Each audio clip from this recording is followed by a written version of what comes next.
Migo Lee, man, what's going on? What's up, Brody? So what you, man? Chilling, man. Glad to have you back here on DC Artists. No secret. Glad to be back in him. Yeah, no question, man.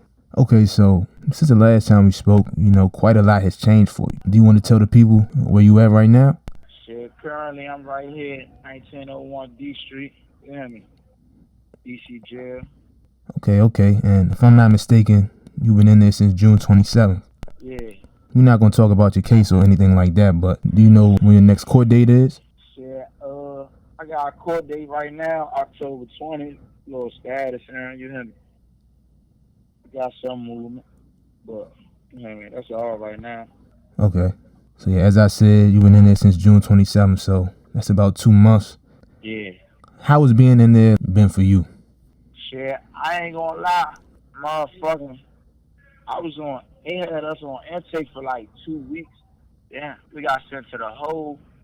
We was in a hole probably like a month and a half almost. A little over that for real. But this shit ain't about nothing though. This shit, you know me. This shit is what it is. Damn, so you telling me you was in solitary confinement for like a whole month? Yeah, I'm about to say we was in a hole. They put us on some shit called administrative segregation and shit. So they want to try and let us the general population for like a month and some change. We down that motherfucker, fella. You know, man, on my codees. Right, okay. Like a lot of people kind of go crazy if they in solitary confinement for too long. So what did you do to keep your like mental state together? Shit, I ain't gonna lie. I was chilling for the most part. Like I read and shit, come off a rec. When I make it, you know what I mean? You gotta make rec down that motherfucker. Have your cell up par and shit to be able to come out. I go out for rec sometimes. That shit like 2 hours. You know what I mean? But for the most part, I be chilling, laid back, reading, you know what I mean? Playing the phone a little bit. Off until I, you know what I mean? Okay. So what have you been reading? It was a book I was reading called How a Man Thinketh. Yeah. I was reading this junk called The Weight of Patience and Gratitude. That's a Islamic book right there. 48 Laws of Power, and shit like that. And I've been reading the Quran, touching up, trying to get on my deen, Okay, so basically a lot of like self-help books and also some like religious stuff too, right? Yeah, cause when we was in a hole, they really want to try and let us get our hands in it now. Like I was trying to get my people to send me shit, and a lot of that shit they was turning that shit around. Like I don't know. So I just been reading the little shit they got on the tablet and books motherfuckers was sending me and shit. Right. Okay, so what have you been doing to stay up to date with like what's going on out here? You have people keeping you informed, or do the tablets keep you informed? Yeah, my family and shit, I be asking them every now and then what's going on, but I don't really be too much worried about what's going on out there. Unless it's something to do with like my music or something or some family shit. But I try not to focus on what's going on the streets because I'm in here right now. So I'm trying to focus, get this shit out the way. You hear me? Right.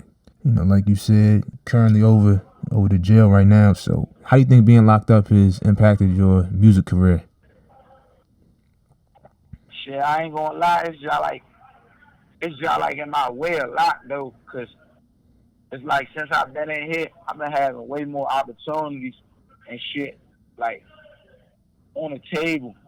A lot more shit. A lot more people try to fuck with me and shit. But I be wishing like that shit would have happened before this shit. You hear me? Like labels, all type of shit, big speeches.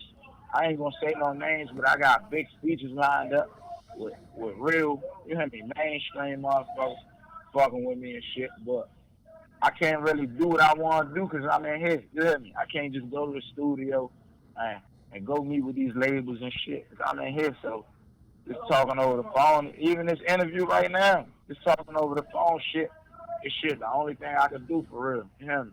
Right, right. Okay, so that you said, that your next court date is in October. What do you and your team plan on doing to help you stay relevant? Shit. I got a lot of music unreleased, you hear me? Some shit I could drop every now and then, every couple months. I could probably put out like a little EP or a little tape, you hear me? I'm working on getting visualizers and shit done for some of my songs, you hear me? And just for real, I'm trying to push my youngest. Like, you done met a couple of my youngest that be rapping and shit. They gonna keep the nigga name relevant. As long as they going up, you hear me? That's my focus right now. I hope them go up. So when the nigga touch back down, the ball still in our court, you hear me? I can just pick up where I left off. Right, right. Nah, that makes sense. But yeah, it seems like that your team has definitely been doing their part, because just recently I saw that your single "Long Live Dush" charted at #1 for Apple Music's top 25 songs in DC list. And if I'm not mistaken, Yeah. it was there for about 5 days. It was past Gunna and Taylor Swift. Yeah. Like, what was your reaction when you first heard that? Shit, I ain't gonna lie, that shit just had me. It had me feeling two ways. I was happy that the shit happened, but then I was feeling fucked up. Like, dang, I can't really push this joint how I want to. Like, I was supposed to shot a video for that joint and all that, you hear me? But like I said, you hear me? Shit is what it is. Shit gonna go up regardless. Nigga gonna be back out there, pick the ball up, you hear me? Get back the ball. That shit definitely sound dope, though. Nah, facts, because to be honest, I can't recall the last time we had like a real DC artist chart at #1. So that's what's up, man. Yeah. Yeah, nah, for sure. I can't even remember a time that somebody did, you hear me? I don't never be saying nobody go #1 from DC for real. Like, I don't know. I think the last motherfucker to do that probably was like Shy Glizzy or something. I don't know. Nah, facts. And so kind of like take us through that whole day that you like made that song. Like, what was on your mind at the time?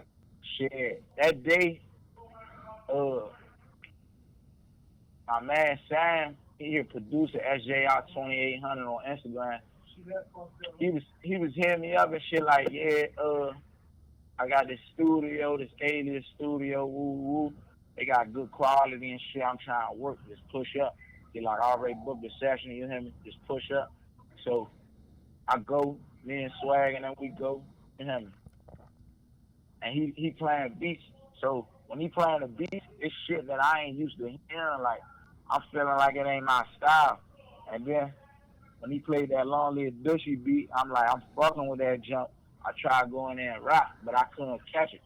So my man Ty Fontaine, I'm sure you heard of him, Ty Fontaine. Yeah. He went in there and started doing like some melodies to the jump.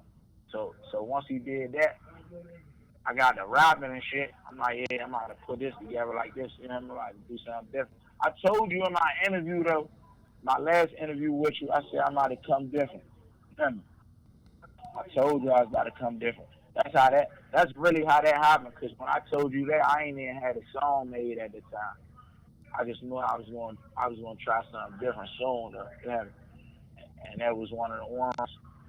Nah, facts. I remember that.